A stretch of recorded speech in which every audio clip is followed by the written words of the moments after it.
You know what I love about Copic markers is that they just have so many different colors. Wait a second.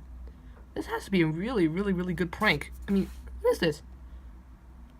Copic markers, brush tip, yeah. What's this? Some sort of chisel tip? Wait a second. Wait, I don't have that, do I? I mean, if this is some sort of prank, it has to be really, really good. What's okay? My brush is still good. Okay. Wait. I've always wondered what's on the other side. Wait, what? Copic has two sides, people. I never knew that. That's so interesting.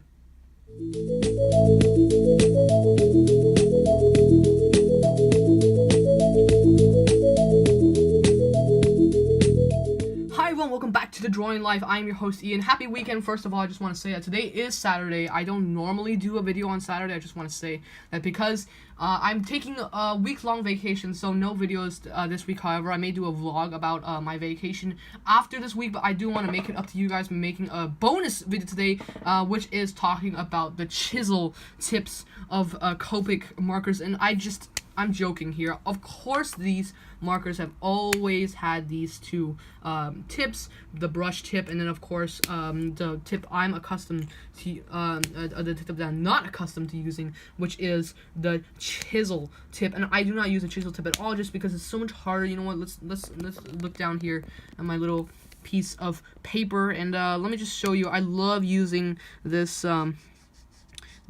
brush tip just because it just feels so smooth and soft, whereas the chisel tip, you get this very hard, blocky. And by the way, here, let me get a lighter color for you so you can see what I'm talking about. Let's just get a pink here.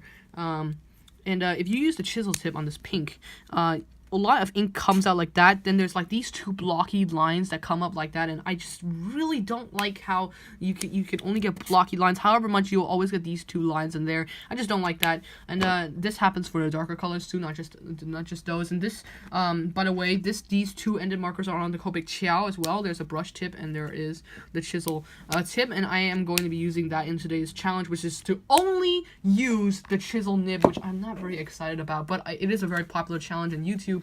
And I did want to try it out and see what happens.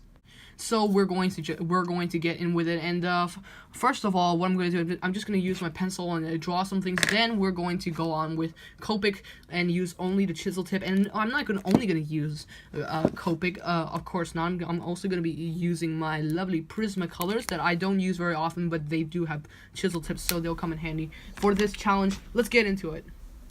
So I started with the hair of this manga character that I'm creating, just loosely going over it with a Dixon Ticonderoga 2HB pencil. This kind of lead that I usually use, except sometimes I go for the 3, but today I decided to use the 2HB, and I just started with the hair and went down to the body, and then I went on with the facial features, and this is parts of the manga that I usually struggle with, the eyes and the nose, and I had to erase the eyes and place them farther with each other, at least once in this in this illustration. Then soon after that, it was time to go on with the chisel marker, but not before I finished up his clothing. He has a big jacket wrapped around him, and I sort of based this on Edward Elric, sort of. You may see some stuff, but after we get into coloring, all that plagiarism of Edward Elric will be gone. And I went on with a BV17, which is an indigo-ish sort of Copic color. I'm using Copic sketch markers today, and I just flatted out his entire purple jacket. And soon after that, I used a cool gray marker later on to do a sort of this inside sweater thing. And then I used a Prismacolor marker to go over with that. Then I started with the skin tones. And the skin tones, it sort of got smudged up a little by the pencil, so I wouldn't recommend going too hard on that pencil part. And then I went on with black Copic, also with a chisel tip, and I colored his hair and also added a couple new strands that I hadn't drawn with the pencil earlier. And I just continued just flattening it out, and with the chisel, I found it actually really dry to work with, you know, and but it was fun. And then I used a selection of Pigma micron pens. First I used the 005 for the eyebrows and such. Then I went on to use a Pigma graphic number 3, so which has sort of a chisel tip, so I guess that's eligible in the chisel nib challenge. But overall, this was a really fun challenge to work on, and something that I would really like to try in the future. So I hope you've enjoyed this little time-lapse video.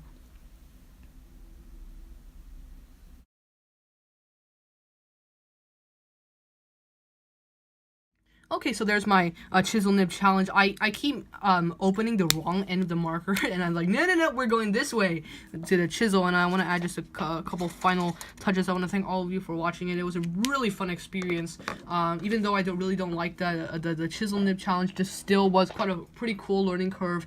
And pushing myself out of my comfort zone. And I just want to remind all of you that there will be no videos this week, Monday or Thursday, for I'm taking a week-long vacation to Pennsylvania. I'll definitely be doing a vlog that I will post on YouTube somewhere next week. But I want to thank all of you for watching, and if you liked it, please hit that like button and also that subscribe button. If you liked this video, please hit that subscribe button, and I really appreciate it whenever I get a new subscriber. And our goal is currently 50 subscribers. We're working our way steadily up there, and hopefully we'll reach 50 subscribers soon. But for now, I just want to say thank you for watching again. I hope that this video inspired you to start using Copics perhaps. And by the way, I do want to show you this. This is my new Copic case where I can put my Copics in. It's not exactly a case. It's where I can put all my pens and things. I can keep my Pigma micron pens in there too. And I want to thank all of you for watching this video. I really hope you liked me watching me, you know, drawing this this manga character. I don't even know what it is. I just made it up myself. Some sort of villain in an anime. And but I do want to thank all of you for watching this video. Again, I think I said it like 3 times. I say it too many times, but I do want to thank you for watching. That will be the 4th time. For watching this video, and we'll be back next time.